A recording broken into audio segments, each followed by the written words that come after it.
retrouve sans plus tarder Laure Closier. La journée va beaucoup tourner autour de Donald Trump, bien sûr. Le président américain qui est en route vers les Alpes suisses. Il doit s'exprimer sur scène en début d'après-midi. Mais ici, à BFM Business sur RMC Live, on n'oublie pas que c'est un forum économique et la parole est donc aussi, bien sûr, aux chefs d'entreprise. Avec vous.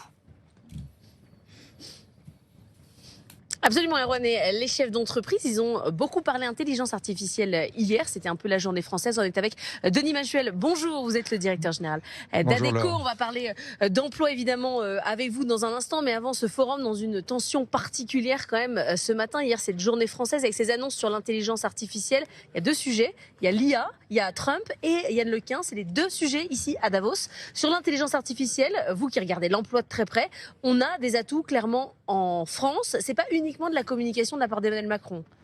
Non, c'est pas un hasard si Yann Lequin a décidé de s'établir en France. C'est d'ailleurs une très très bonne nouvelle. Ça reflète assez nettement la qualité des talents déjà en France, puisque quand on parle d'IA, on parle aussi des hommes et des femmes qui la mettent en œuvre.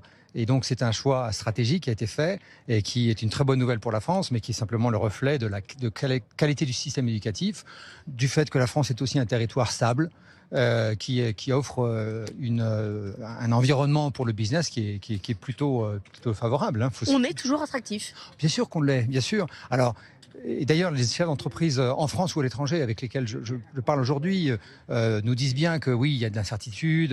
Alors, la politique en France n'a pas beaucoup aidé, il faut se le dire. On est un peu en recherche de stabilité. Néanmoins, les ingrédients fondamentaux qui font qu'un business se développe sont là en France comme en Europe d'ailleurs. Donc une annonce comme hier d'un sorte de hub européen en France sur l'intelligence artificielle. Potentiellement, est-ce que vous, Adecco, vous allez aller chercher des talents dans l'Europe entière pour les faire venir dans ce hub précisément ? C'est ce qu'on fait déjà. Enfin, nous, on est le leader mondial dans le domaine du talent.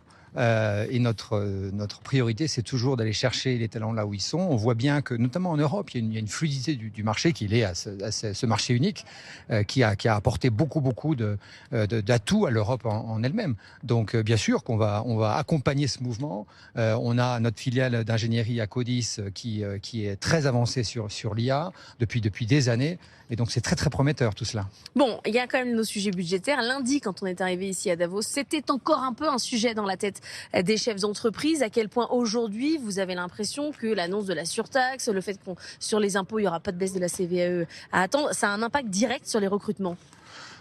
Alors, ce qu'on a vu sur ces derniers temps, et d'ailleurs c'est plutôt lié à la macroéconomie et à la géopolitique, ce qu'on a vu, c'est qu'en 2025, le recrutement permanent a été ralenti à peu près partout, à part en Asie et en Amérique latine, mais en Europe et aux États-Unis, les entreprises ont privilégié la flexibilité, l'agilité. Par rapport à ce qu'on appelle le recrutement permanent. Oui. C'est un indicateur de confiance sur l'avenir et de l'incertitude qui est prévalente aujourd'hui. Évidemment, pose question sur est-ce que je vais vraiment recruter. Néanmoins, on a vu une dynamique sur le recrutement temporaire à tout niveau d'ailleurs. Mais l'un alimentant l'autre peut-être, c'est-à-dire qu'on fait des choix, je ne fais pas de long terme pour faire des contrats courts. Absolument, et d'ailleurs on voit qu'il y a souvent des entreprises qui, une fois qu'elles ont ajusté leurs effectifs à la hausse ou à la baisse d'ailleurs, sont plutôt sélectives après sur les personnes qu'elles recrutent de manière permanente. Mais oui, globalement, la bonne nouvelle, c'est qu'il y a eu une protection sur les baisses de charges sur le travail, ce qui est une bonne chose. Ce qui est une très très bonne chose. Ça aurait été dramatique. Ça aurait été dramatique et je pense que le patronat a beaucoup insisté là-dessus. Et donc voilà, après la surtaxe sur les entreprises, on va vivre avec. Hein. Mais est-ce que vous avez l'impression du coup qu'aujourd'hui, avec la macroéconomie, qui tient quand même, parce qu'on a fait 0,9 de croissance c'est pas mal. Sur l'année, ça aurait pu être pire, on nous annonçait une crise économique. Alors bon, 0,9 c'est quand même pas mal. Est-ce que vous avez l'impression que là qu'on a changé d'air, c'est-à-dire que désormais quand même les employeurs ont repris la main sur le recrutement et qu'on a moins de talents qui font le marché ? Oui, alors ça dépend. Il y a une variété sur l'ensemble des talents. Il y a une pénurie sur certains profils. Il y a on va dire certains profils qui sont plus nombreux. Ouais. Non, le point fondamental, je crois que ce qu'il faut avoir en tête, c'est l'incertitude. Ça fait 3 ans qu'on vit l'incertitude. Et les chefs d'entreprise se disent, maintenant je vais arrêter de faire 50 scénarios de planification, j'avance, je sais ce que j'ai à faire. et donc j'adapte mes ressources à mes objectifs. Mais il y avait cette idée que les entreprises avaient très peur de perdre des talents avec des contrats de rétention, avec cette envie de dire il ne faut pas qu'ils bougent. Ça existe toujours ou pas? Alors, le marché a été assez calme jusqu'en 2023-2024 parce qu'effectivement, les entreprises ont fait beaucoup d'efforts après le Covid. Après le Covid, il y a eu cette fameuse... le nouveau monde. Le nouveau monde et puis la grande démission. Et ça, c'est fini. Et on voit un marché qui effectivement était beaucoup plus calme et qui est en train plutôt de s'activer sur la partie plutôt flexible, l'agilité.